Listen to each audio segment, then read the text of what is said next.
There are more than 300,000 justices of the peace in New South Wales. Their job is basically to witness official documents. The Justice of the Peace Service is voluntary. More than 100 JPs gathered at Coffs Harbour's CWA Hall today to refresh themselves with their roles and responsibilities. They're going to feel that they're more informed about their duties and what they can do and what they can't do, what they shouldn't do and how they should be doing what they do. Every JP across the state has now been issued with a registration number that authenticates his or her signature. People around who get a document witnessed will be sure that it is being witnessed by a legitimate Justice of the Peace, not someone who's just putting JP after their name.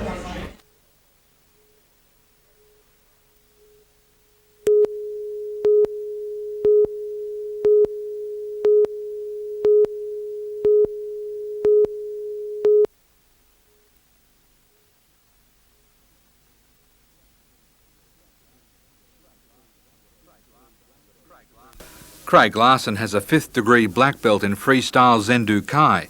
He's just returned from a tour of Thailand where he picked up all the latest techniques in martial arts. Today he held 3 seminars, sharing his knowledge with the people of the North Coast. 3 different mediums were concentrated on, including the freestyle form of Thai kickboxing, BJC, Muay Thai and Zendu Kai. Craig also offered tips on a new style, BJC shoot wrestling, which is beginning to take off in Australia. It's 90% ground grappling and fighting. It's a very, very effective women's self-defence, which I hope a couple of the lady instructors here will launch in the region.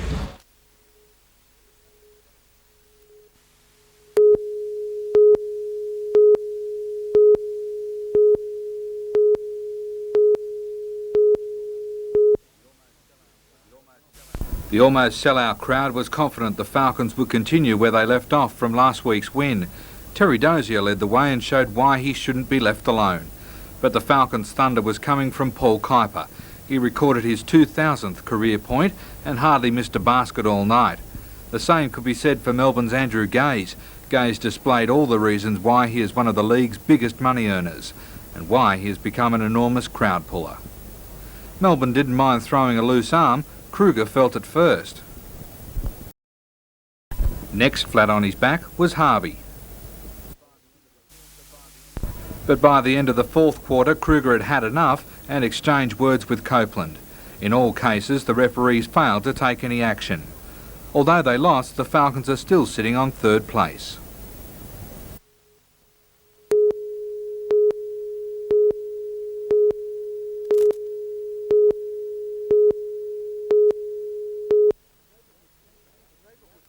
The neighbourhood centre, or the absence of one, has been a sore point among the people of Bellingen for more than 3 years. The conflict began in September 1989 when council pushed the centre out of its original premises. The move split the community and contributed to the reshuffle of council representatives. It was a very difficult time. I think democracy ran amok at that time in this council, and it was a hard time for all of us, particularly those of us who cared about the neighbourhood centre. But those times are behind us now, and we don't dwell in the past. We're looking to the future, and it's a good future. The animosity has now faded, with the centre moving into the former headmaster's residence. It's a wonderful feeling. I think it's the end of the healing process that began when my council was elected, and it's something that needed doing, and it's been done, and it'll be a wonderful asset to this community.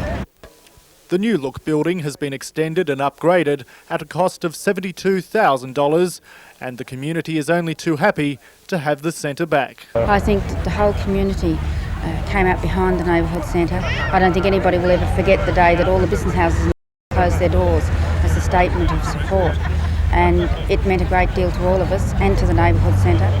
The community's worked so hard to have the neighbourhood centre back here, and I think council feels great that it's been able to do it.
Despite the nighttime chill, thousands headed to Mitre 10 Stadium. New South Wales lost the first game and were now determined to push home their home ground advantage. They did just that, keeping most of the play in their opposition's half. They continually pressured the goal, only accuracy letting them down. The frustration was taking its toll on many of the Queenslanders, and it was obvious in their tackling. When the ball finally went Queensland's way, Nick Meredith ended up with a yellow card. At the end of the game, the series was locked at 1-1, officials ordering an extra 30 minutes of play, and New South Wales wrapped it up with a goal from captain Marshall Soper.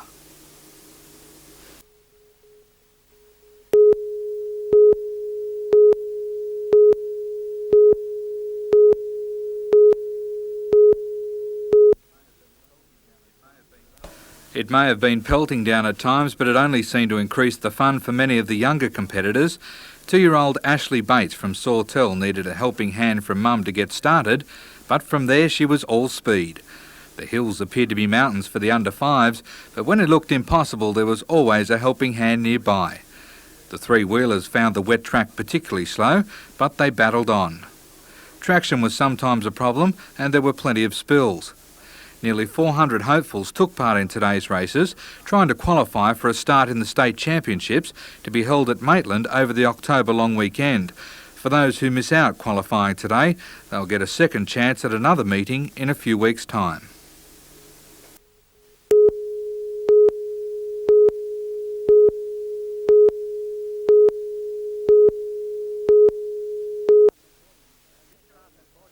Mr Arthur's body was found in a gully off Dudley Bluff just before dusk.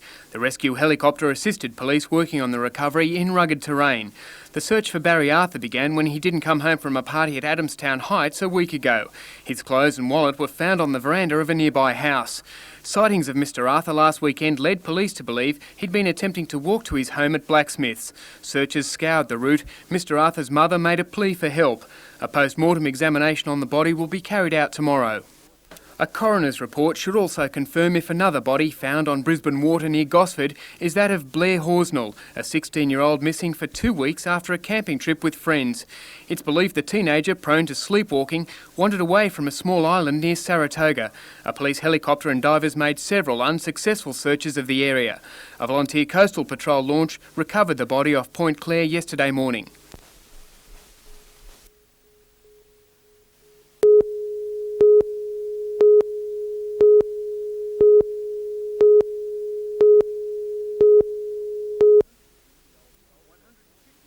"150 old salts and their families came from all over Australia to celebrate the 50th anniversary of the invasion of Sicily.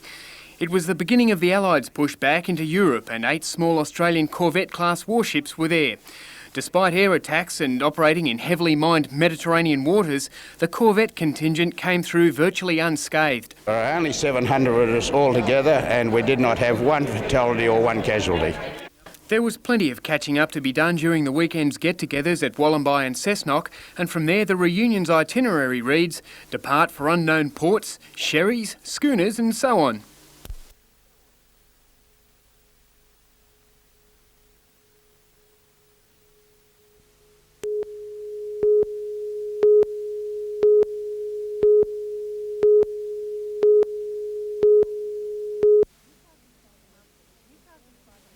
Newcastle City Council is concerned by the levels of pollution and waste piling up in the community.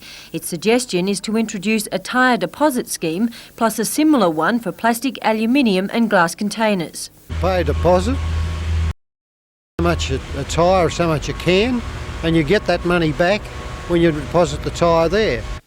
The idea isn't new, it operates in South Australia.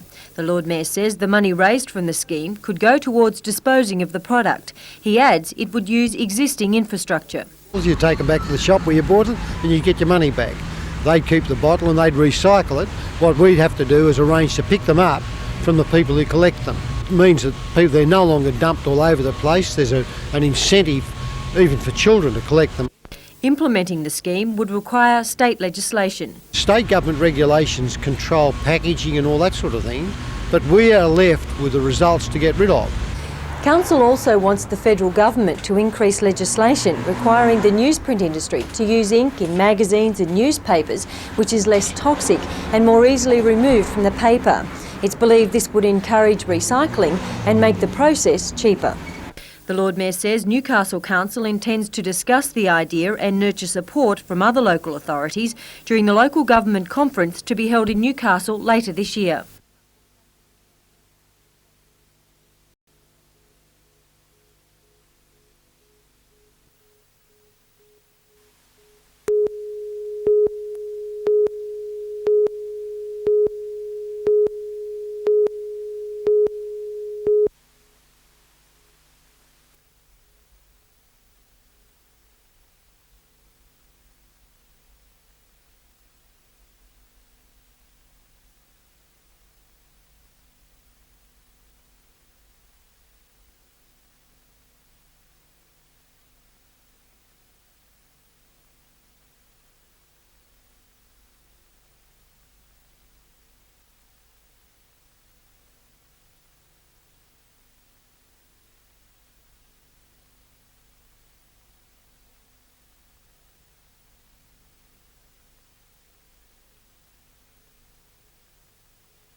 In the first game, the Newcastle Knights President's Cup team met the Auckland Warriors development squad. The Newcastle boys handed out a thumping welcome to Australian Rugby League. However, the Kiwis proved very tough to put down and were often given the chance to spread the ball wide and come up with a try. So much so they finished the game with an outstanding score. By the end of the game, the Knights were very impressed with the new team's style. In the other game, the Hunter Valley under-17 schoolboys came up against the much bigger and older Great Britain under-19 schoolboys. The locals tried hard and threw their weight around where they could, but the Lions had simply too much know-how. The Newcastle boys also came away richer for the experience. We had one training session during the week and we trained pretty well, and they were just too good. Too much know-how. The Newcastle boys also came away richer for the experience. We had one training session during the week and we trained pretty well, and they were just too good. Darren Curtis, NBN News.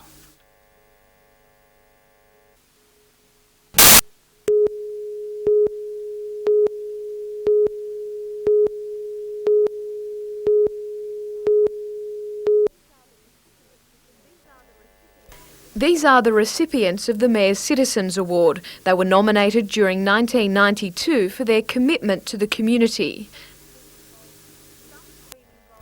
Some have been involved in community action groups, chambers of commerce and Neighbourhood Watch. Others have worked with the elderly and sick or have given their time to service groups, sporting organisations and the arts. Also last night, the first performance of the Lake Macquarie Anthem.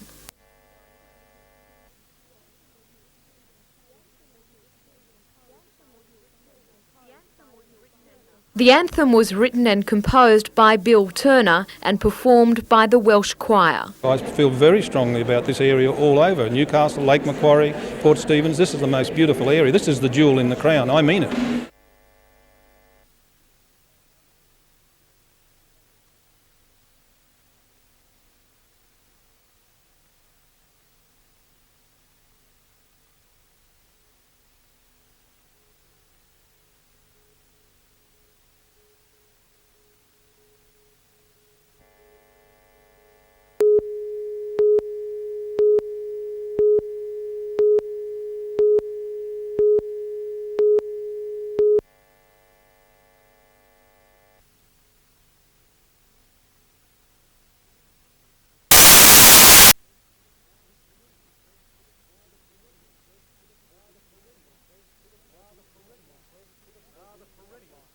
The perennial quest for the perfect pickup line. And a quick scan of any personal classifieds column will tell you that Mr. or Ms. Rights are pretty thin on the ground, so the opening line better be good. Just what happens when the line actually works and two singles suddenly find themselves as a couple in the confused, sexually infectious 1990s is the subject of a new comedy, A Table for One. The play follows the ups and downs of 4 characters through a year's worth of liaisons.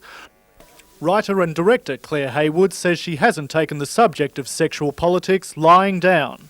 I did a lot of research in gyms and clubs. No, I mean, it's based on my own experiences, I suppose, of being 30 and single a while back. Claire, just how hard is it in the confused, nervous 90s for a young man or woman to find Mr. or Ms. Right? I think it's a lot harder now than, say, it was in our parents' time, and people have ideals, and I suppose there's feminism has changed our perspective on certainly the expectations that women have of men. Certainly it's hard for Terence Crawford's character, Nick. When it comes to women, Nick is, well, a pig. Terence, after your research for the character, your playing of the character, any good tips for young men out there looking for Ms. Right? Christ. Oh, no. Oh well, I guess that takes us back to the question on every single's lips. Scott Bevan, NBN News.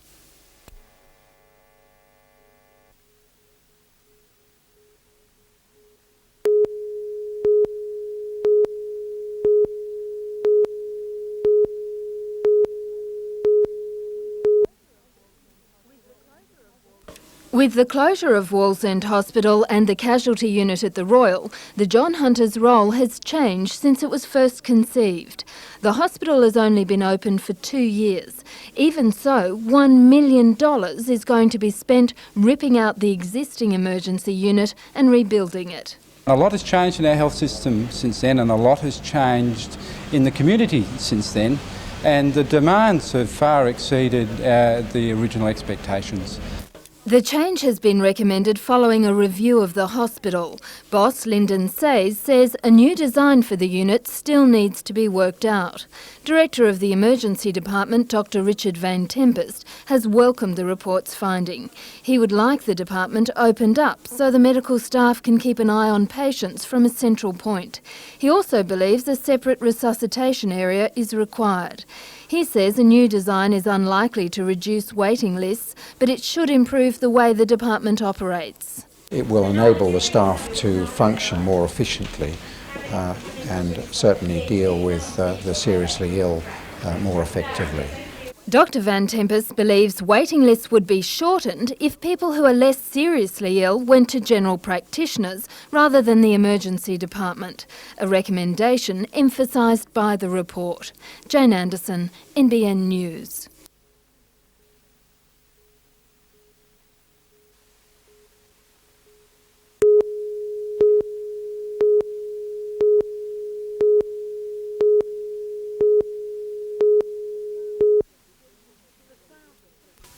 For thousands of hopeful school leavers, the dream of university studies could take a lifetime. High unemployment has forced many to continue their education, but it's getting harder to secure a place. Yes, it is indeed very competitive. In law, for example, we, I think, this year offered 60 places out of 2,000 applicants. Thousands of Year 12 students took the first step towards further studies today at Newcastle University.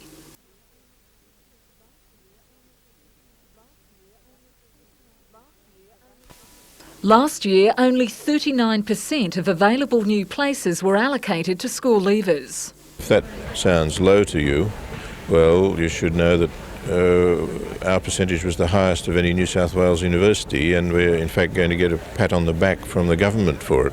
Competition amongst school leavers is set to intensify at some universities. Here at Newcastle, the government has just announced enrolments have reached their peak at just over 15,000 places. From 1995 onwards, we will have reached our maximum growth. Although the move will stop further developments, Professor Mortley believes it could prove a positive one. I'd rather see us remain small and high quality, but I'm torn there because we do have a duty to the people outside the university who want to be able to send their children there, and that's a major problem which concerns all of us. Melinda Smith, NBN News.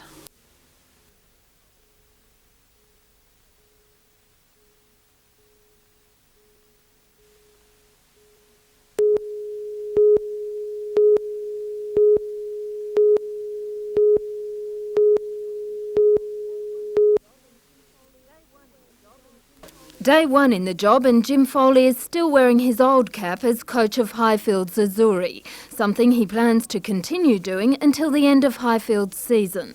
Foley is the first to admit he was surprised to get the top job as coach of the Breakers.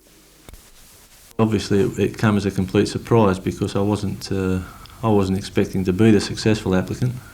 Foley is about to turn his attention to signing up players. However, last season's Player of the Year, Darren Stewart, spoke to NBN today from Malaysia where he's playing in their National League. He indicated that he may not be available for the Breakers. At the moment, to be honest, I don't know, but I'd have to say that it's a bit of a long shot. I think we've got to face the possibility that we may lose Darren or any other player, albeit that's not the desired outcome. It's understood other players are also considering their position. All the players are just kept in the dark all the time, and whether that's the case, I mean, the club can't expect the players to show much loyalty at all.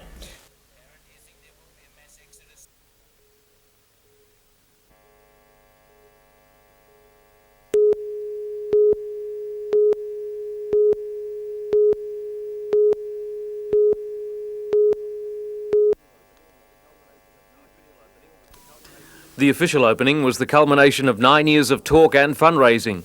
Before today, the 37 volunteer firefighters would use each other's garages, sheds and lounge rooms as coordination centres for bushfire operations. The new $40,000 building houses $80,000 worth of firefighting equipment, including 2 vehicles. The new Regional Coordination Centre lies between the North Shore and North Hibbard and will service both areas. The suburbs are renowned for bushfires as they're both bounded by national parks and are both isolated, needing a ferry to get to them. Very important because of the ferry situation. There's no direct bridge and it does take time to get over here to be able to attend to a situation, so it's better to have the appliance sitting on this side so it can be directly applied. About 60 people, including local residents and firefighters, turned up for today's official opening in the hope that the new centre will never need to be used, but reassured that a bushfire will now be coordinated from a proper building instead of a garden shed.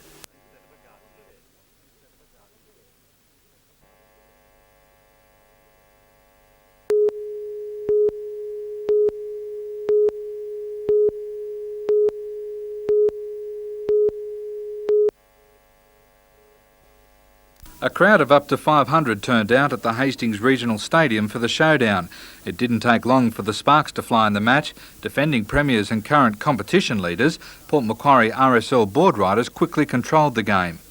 Macquarie Hotel Sharks, who were lying 4th on the table, attempted to buy it back but couldn't match the board riders.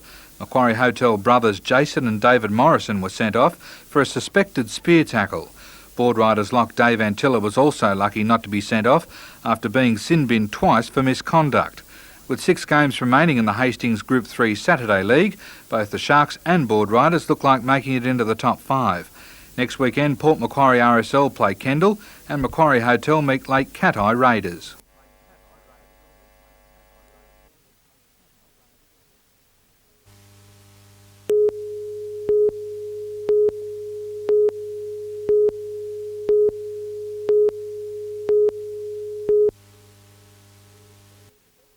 It's some of the best men's hockey seen on the North Coast each year. Teams are kept busy all day, but as tough as the competition is, it's all played in the spirit of true sportsmanship. Murwillumbah Vets in the black and white had their work cut out for them against Avro 2s in the red. Continuous play from Avros resulted in this goal. A seesawing game between Ballina in the blue and Grafton's Bavarians in the yellow and white. But Ballina's constant knocking on the door finally reaped rewards.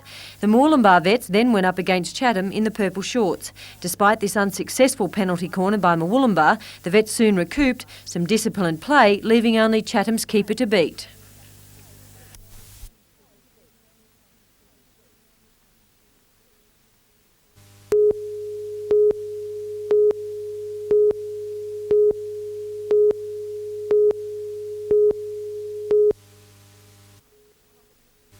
The competition was fierce at Coffs Harbour's Resort Indoor Cricket and Sports Centre. More than 240 competitors from Taree to Ballina battled it out in 6 grades. In the women's A grade, Taree defeated Port Macquarie 130 to 94. In the men's B grade, Port Macquarie lost to Taree 82 to 101. The only division Taree teams didn't make was the over 35s, the grand final going to Grafton and Port Macquarie. With the men's and women's A-grade matches being played late into the afternoon, there was no doubt Taree had dominated the Super League competition.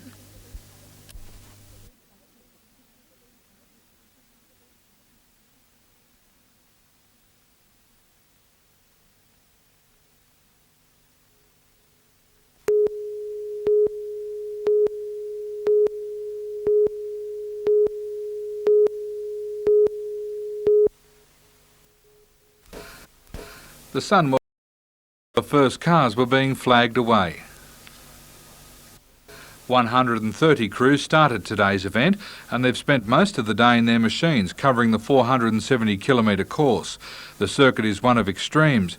1 minute they were faced with creeks and mud, next they were choking on dust. Spectators were given plenty of opportunity to see different segments of the race. Organisers designed the track to include some spectacular vantage points. The drivers provided the rest of the entertainment. East Maitland's Barry Johnson retired after his car was destroyed by fire, and Curry's Neville Boys, who was running fourth at one point, failed to finish. However, Moree's Doug McMillan easily won the event in his imported American Firestone car.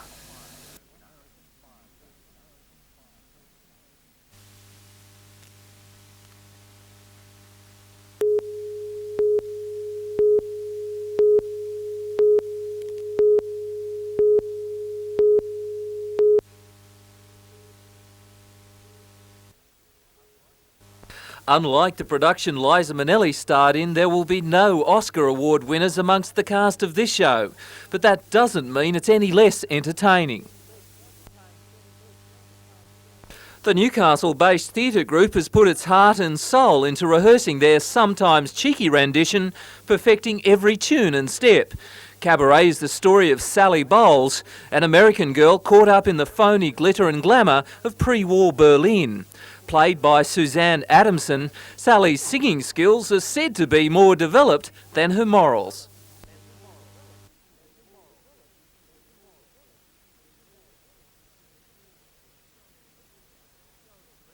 The show is directed by Don McEwen, and other cast members include Craig DeLassa, who plays the corrupt master of ceremonies. Cabaret opens tomorrow night at the Mission Theatre in King Street, Newcastle, and will run until August 21st.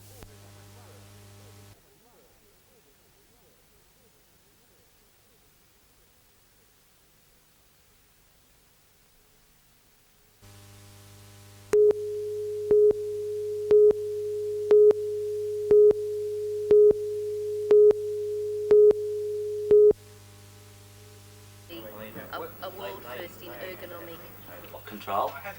Usually our controls are on the side on each shift, so we're trying to get some.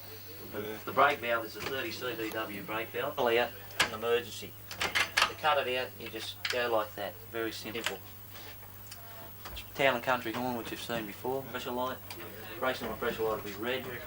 When you turn your gauge lights on, the brake and pressure light will go to dim automatically. The Hasler analog speedo is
There are plenty of proposals on the drawing board for Kooragang Island at the moment. Port Waratah Coal Services is expected to announce an expansion of its Kooragang Island plant, and Newcastle Council has received other industrial development proposals. The state government owners of the island are also keen to fully use the remaining land. The Department of Public Works has previously been responsible for the management of Kooragang Island. However, the job has now been given to the newly created Business Land Group. It's actively marketing 8 sites on the island, calling for expressions of interest in lease of the land. Sites include several industrial blocks in Egret Street and 6 sites located along the banks of the Hunter River between the Stockton Bridge and Walsh Point. There's understood to be strong interest in the land, with lease applications closing on August 25.